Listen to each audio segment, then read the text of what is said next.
我哋要以耶穌為中心，嚟去充分理解啟示錄。咁喺前嗰4個部分，我哋已經明白咗啟示錄大部分嘅信息。今日最後第5部分呢，我哋就要睇一睇耶穌點樣引領佢呢個受造世界進入佢同埋上帝嘅安息裏邊。咁我哋睇一睇啟示錄第6章到第20章裏邊，我哋曾經講過乜嘢？喺第6章到第11章，佢係講出一啲基本嘅真理。一開始就有7個印，咁上帝就講清楚佢對佢子民嗰個期望。咁人呢係偏離咗佢嗰個嘅心意嘅，即使係咁樣呢，上帝仍然要我哋嚟去係完成佢嗰個心意。佢並且係努力嘅嚟去實現呢一點。咁呢處係講出人同埋上帝之間嘅關係，但係我哋發現咧，嗰個積極工作嘅耶穌咧唔喺中間。咁我哋就睇到7個嘅號角嘅時候咧，我哋就發覺主動工作嗰個嘅耶穌就出現咗，並且係呢個系列嘅中心嚟嘅。咁喺嗰處，我哋睇見一啲嘅人受咗撒旦嘅迷惑，就傷害呢個世界。但係咧，耶穌喺背後就保存咗2/3嘅世界，並且咧，耶穌藉住佢個生命、死亡、復活同埋升天，為呢個受造世界同埋人類成就咗救恩。呢個就係我所講嗰個主動嘅耶穌。跟住咧，啟示錄第12章到第19章就係講出我哋點樣嚟去實現基督嗰個嘅德性。喺呢個中心有2章，就係講出上帝嗰個憤怒。喺呢個中心之前咧，第12章咧就講出呢個嘅陣營係點樣排列嘅。跟住咧，佢就描述罪人嗰個營裏邊係點樣運作嘅，有獸嚟欺壓人、欺騙人，並且係要強迫人。咁我哋睇第14章就講到聖徒嗰個陣營，聖徒點樣同基督一齊嘅嚟去潔淨呢個嘅世界。之後嗰3章咧，我哋就睇見上述所提嘅點樣結束啦。咁罪人咧係會自己鬼打鬼嚟去毀滅自己嘅。跟住喺第18章裏邊咧，我哋睇到聖徒之前所傳講嘅永遠嘅福音嗰3點係出晒嚟。第一點咧就係人要知道上帝係創造主。並且呢個創造主係會審判人嘅。咁呢個永恆嘅福音第2點咧，就係巴比倫已經傾覆咗。巴比倫點解傾覆咧？就係因為耶穌已經係得勝咗。呢個係喺啟示錄第11章講得好清楚。跟住第14章裏邊講個永恆嘅福音第3點，就係喺第18章裏邊出現翻。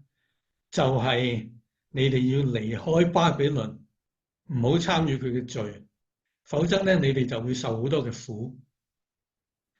咁到最後咧，第19章咧就將呢啲所有一切嘅總結出嚟，就係羔羊嘅婚宴同埋上帝點樣你去完成佢嘅工作。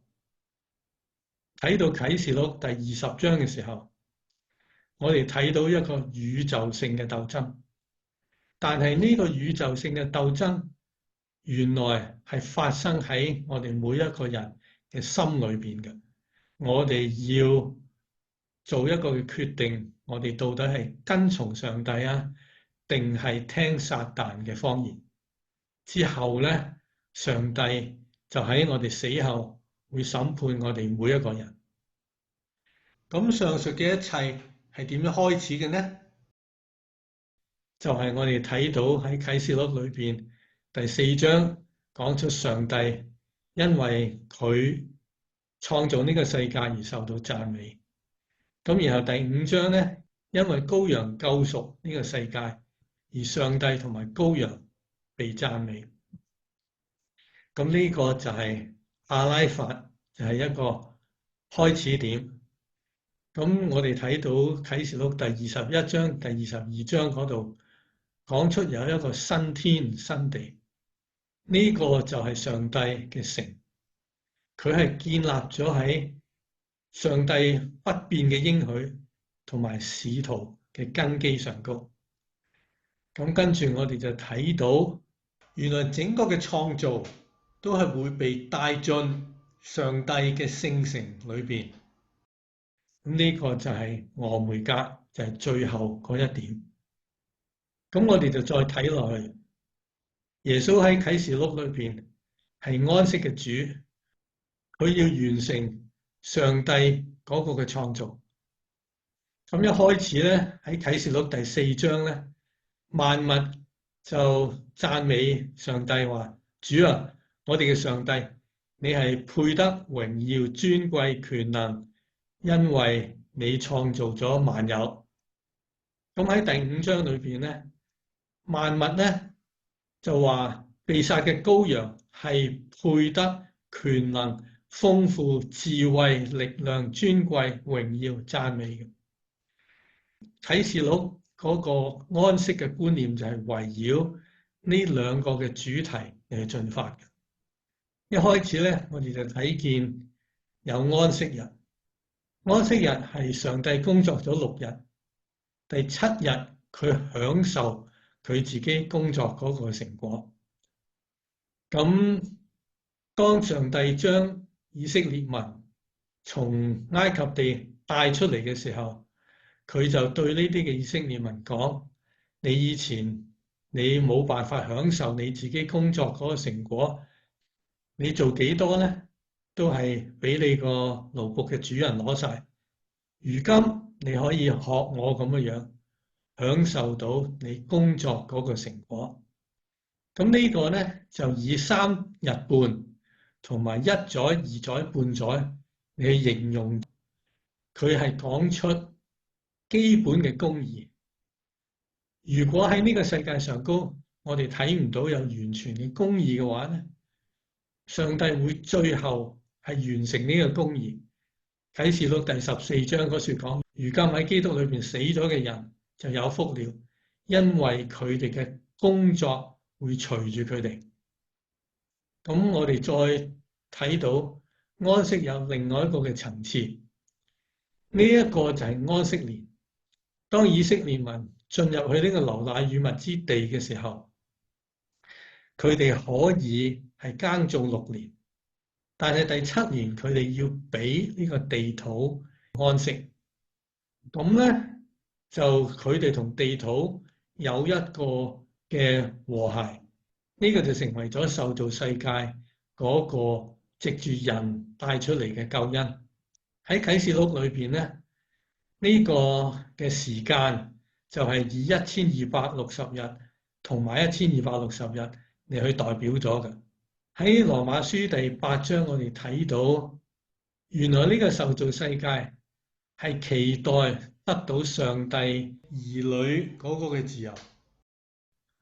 咁樣咧就成就咗喺創世記第1章裏邊，上帝要人好好管理佢呢個嘅世界，帶俾佢哋自己同埋受造世界得以享受自由同埋安息。咁呢兩者就係包含喺禧年上帝悅納人嘅恩年嗰度。咁我哋睇到上帝嘅創造同埋上帝嘅救贖，佢哋聯埋一齊，然後就成為咗上帝嘅城。喺啟示錄第21同埋第22章。咁但係呢個唔係完結嚟嘅，完結仲有一個叫做反安息。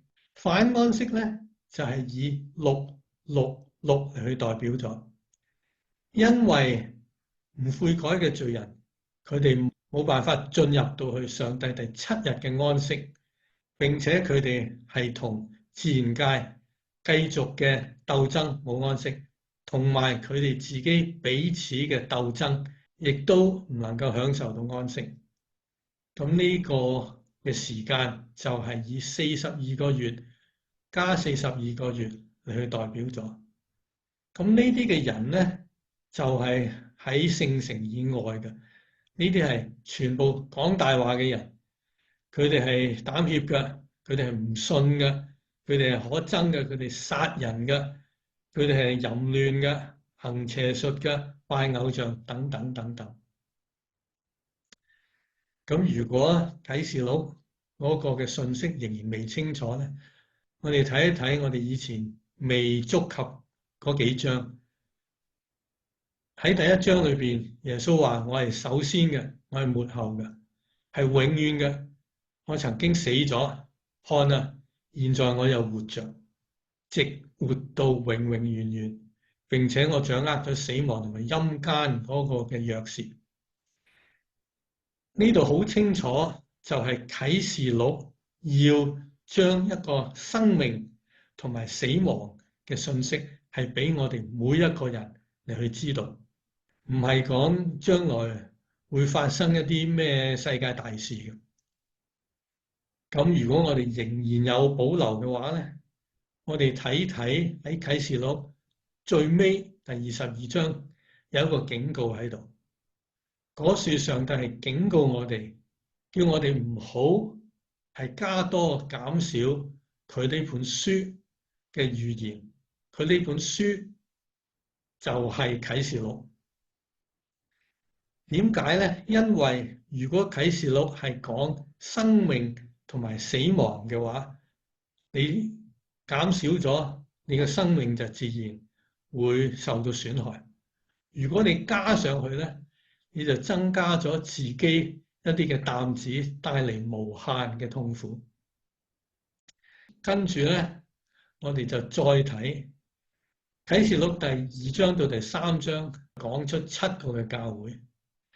呢7個嘅教會同上帝嗰個關係各有不同，有啲係緊緊跟隨上帝嘅，有啲係就嚟跌倒離開咗上帝嘅。但係每一個嘅教會都要係睇之後第4章到第22章，揾到佢哋一個可行嘅途徑。咁咧，呢度就係話俾我哋聽，無論你係個人或者整體，啟示錄都係話俾你聽生命同埋死亡嘅道嘅。最後我哋要睇睇啟示錄到底講乜嘢，亦都唔係講乜嘢。首先喺過往我哋睇到啟示錄係一個合乎聖經邏輯，並且係完整連貫嘅一個敘述，所以我哋冇辦法相信啟示錄係一連串無相關嘅敘事，並且喺當中咧有好多嘅插曲，將佢個邏輯係打斷咗嘅。咁我哋睇到咧，啟示錄係只係用咗自然同埋聖經中嘅一啲嘅象徵符號嚟去表達嘅。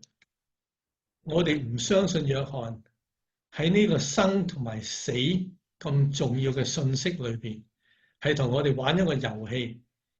有一啲嘅經文係要用字面嚟去解釋，有一啲嘅經文係要符號嚟去解釋。